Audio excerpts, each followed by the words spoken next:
এই সমাজের জন্য সবচেয়ে উপকারী আখলাক ধৈর্য ধারণ করা। আমার আল্লাহ যে অবস্থায় রেখেছেন আলহামদুলিল্লাহি রাব্বিল আলামিন। তাহলে যদি তাওয়াক্কুল করেন জিন্দেগি থেকে লোভ চলে যাবে। যদি ধৈর্য ধারণ করেন আমাদের 60% মারামারি বন্ধ হয়ে যাবে। আমাদের এখানে প্রত্যেকটা জায়গায় কথায় কথায় আমাদের মধ্যে আগুন, আমরা সবাই আগুন লালন করি। কেন জানেন?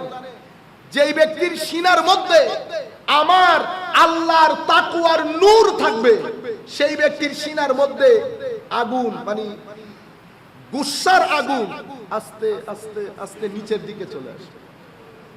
এক সময় তারা গুসাকে হজম করে ফেলে। গুসা হজম করা আমার আল্লাহ বলছেন আমার ওলিদের আলামত। ওয়াল কাযিমিনাল গাইজ ওয়াল আফিনা আনিন নাস। গুসাকে হজম করা এটা মুমিনের হক যারা তাদের আলামত। তো আপনি নিজেকে নিজে আমি নিজেকে নিজে চেক করতে পারবো। আমার ভিতরে যদি ধৈর্যের প্যারামিটারের মধ্যে ওই পরিমাণ বেশি থাকে তার মানে ইমানের নূর বেশি, ইমানের নূর বেশি।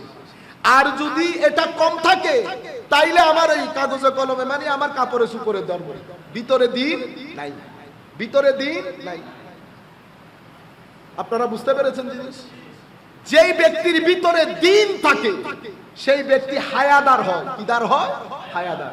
দুনিয়া উল্টাই গেলেও হাঁটুর উপরে কাপড় উঠবে না, দুনিয়া উল্টাই গেলেও মুখে গালি বের হবে না। গালি কেন বের হয়? কারণ আমার ইমানের শরীরের মধ্যে হায়া নাই। অথচ আমরা উম্মতে মুসলিমা এগুলো আমরা কখনো শুনিও নাই, আমাদেরকে কেউ তরবিয়ত দেয় নাই। সুতরাং আমি নতুন প্রজন্মকে বলবো এই জিনিসগুলো আয়ত্ত করেন। এটাই মিলাদুন নবীর সার্থকতা। কেন করতে হবে? কারণ এই নবীর কারণে, আমাদের নবীর কারণে, আমার নবীর ইস্তেগফারের কারণে এখনো পর্যন্ত জমিনের উপরে বসবাস করছি সম্মান নিয়ে। নতুবা যদি আমার নবী না হতেন, আমার নবীর ইস্তেগফার না হতো, এই জমিনকে কখন আল্লাহ উপরে নিচ করে দিত তা অনেক আগে। কিন্তু আমরা বেঁচে গেছি আমার নবীর কারণে। আদম থেকে নূহ আলাইহিস সালাম, নূহ আলাইহিস সালামের মধ্যে আপনি দেখেন গ্রহণ করে নাই। নূহ নৌকা তৈরি করো, নৌকা তৈরি হলো। চতুর্দিক থেকে হঠাৎ বানের পানির মতো পানি আসতে লাগলো, পানি আসতে লাগলো। পানি এসে ঘর বাড়ি একেবারে জলোচ্ছ্বাসে পরিণত হলো। কিরকম জলোচ্ছ্বাস?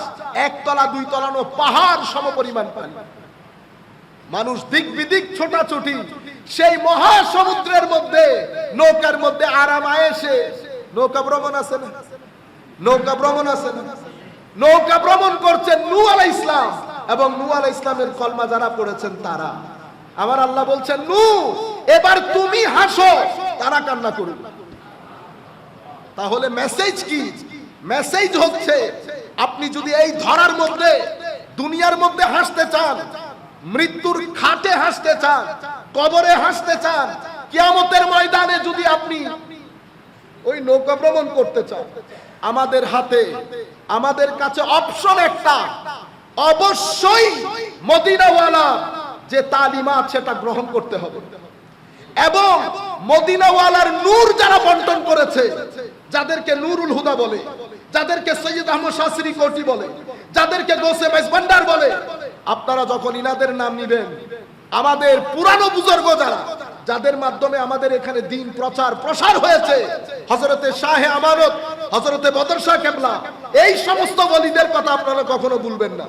আমরা যদি উনাদের নাম না নেই বিয়াদবি হবে, উনাদের রুহানি বদদুয়া পড়বে। যেই বদদুয়া এখন আমরা ভোগ করতেছি, যেই বদদুয়া এখন আমরা ভোগ করতেছি। মুস্তাফা জানের রহমতের মধ্যে আমরা সালাম দিচ্ছি না সবাইকে? দিচ্ছি কিনা? নতুন প্রজন্ম কি মনে করবে? আপনি কখনো মুস্তাফা জানের রহমতের মধ্যে চট্টগ্রামের বুকে যাদের মাধ্যমে দ্বীন প্রচার হয়েছে তাদের নাম নিয়েছেন? বদর শাহকে নতুন প্রজন্মের কাছে চিনাইতে পেরেছি?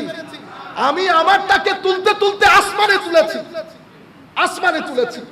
আর যিনি আসমানে রাখার কথা তার পরিচয় মানুষের সামনে তুলেই ধরি নাই। আপনারা বুঝতে পেরেছেন?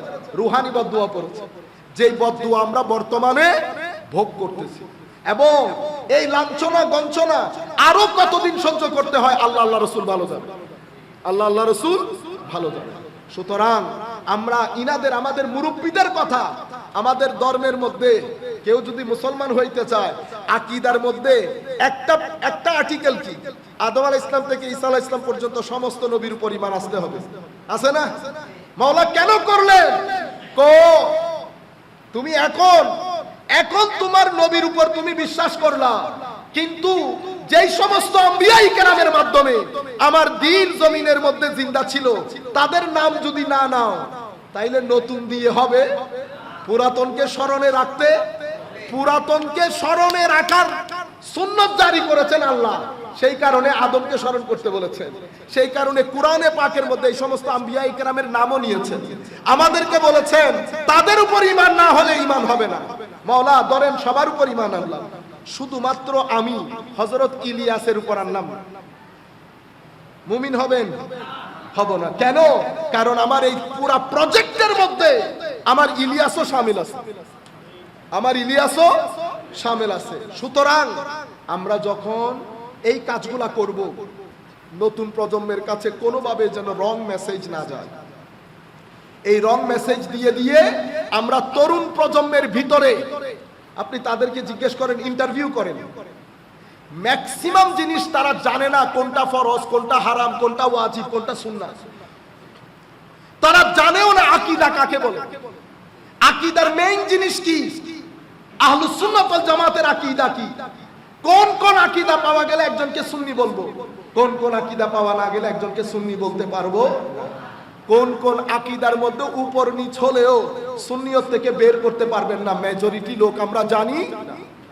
মনে রাখবেন, প্রত্যেক যুগে যুগের কিছু ডিমান্ড থাকে, সেই যুগের কিছু মুবাল্লিগ থাকে, ওনারা ওনাদের যুগের ডিমান্ড ফুলফিল করে চলে যায়। আপনি যদি বর্তমানে 70-এর দশকের ওয়াজ করেন, একবিংশ শতাব্দী আমাদের যুবকরা শুনবে না। কেন? কারণ হচ্ছে কথা একই বলে, কিন্তু তারা বুঝে মতো বলে। তারা কেমনে বুঝবে? এখন সায়েন্স টেকনোলজির কারণে তাদের বুঝ ব্যবস্থার মধ্যে একটা অনেক বড় একটা ডেভেলপমেন্ট এসেছে। এই ডেভেলপমেন্ট এখন এটার দায়িত্ব কার? বর্তমান প্রজন্মে যারা দ্বীনের দাওয়াত দিচ্ছে, এটা তাদেরকে বুঝতে হবে। কথা কিভাবে বলবো? কথা আগেরটাই বলবো, উকালতি একটা, কিন্তু আমার উকালতির রং ধরন পরিবর্তন হয়ে গেছে। আমাদের কেস অনেক শক্ত ছিল, সে কেসকে উকালতি করতে না পারার কারণে স্যাটিসফাই করতে পারতেছিল। আপনারা বুঝতে পেরেছেন? যাই হোক, আমরা যে বিষয়টা আপনাদের কাছে তুলে ধরতে চাচ্ছিলাম, সমস্ত নবীদের মধ্যে, সাউন্ডটা আর একটু বাড়ানো যায় না? সমস্ত নবীদের মধ্যে প্রত্যেক নবীদের উম্মত আপনি যদি দেখেন, কোনো না কোনো কারণে আল্লাহ রাব্বুল আলামিন তাদেরকে ধ্বংস করেছে। হযরত শুআয়ব আলাইহিস সালামের জাতি ওজনে কম দিত, ধ্বংস হয়েছে। লূত আলাইহিস সালামের জাতি একটা পাপ করত, সেটা আপনারা জানেন, ধ্বংস হয়েছে। এভাবে প্রত্যেক নবী রাসূলের যুগে উম্মতের কয়েকটা কাজের কারণে পুরা জাতি আল্লাহ ধ্বংস করে দিয়েছেন, দেন নাই? আপনি সমস্ত নবীদের উম্মত যে কাজ করত, আমরা জাতি মিলে সব কাজ আমরা করি, সব কাজ। মিথ্যা বলি, ধোঁকা দেই, মানুষ ঠকাই, ভণ্ডামি করি, মুনাফিকি করি, ঘুষ নেই, মৃত মানুষকে হসপিটালে ঢুকিয়ে 3-4 দিন রেখে দেই, বাচ্চাদের দুধের মধ্যে মিক্স করি, প্রত্যেকের হোটেলের মধ্যে হাজার হাজার টাকা নেই, কিন্তু মানুষকে কয় নাম্বারই জিনিস খাওয়ায় আমি নিজেও জানি না। এত ধোঁকা যেই সমাজের মধ্যে হয়, সেই সমাজ এখনো পর্যন্ত বেঁচে আছেন। কেমনে বেঁচে আছে?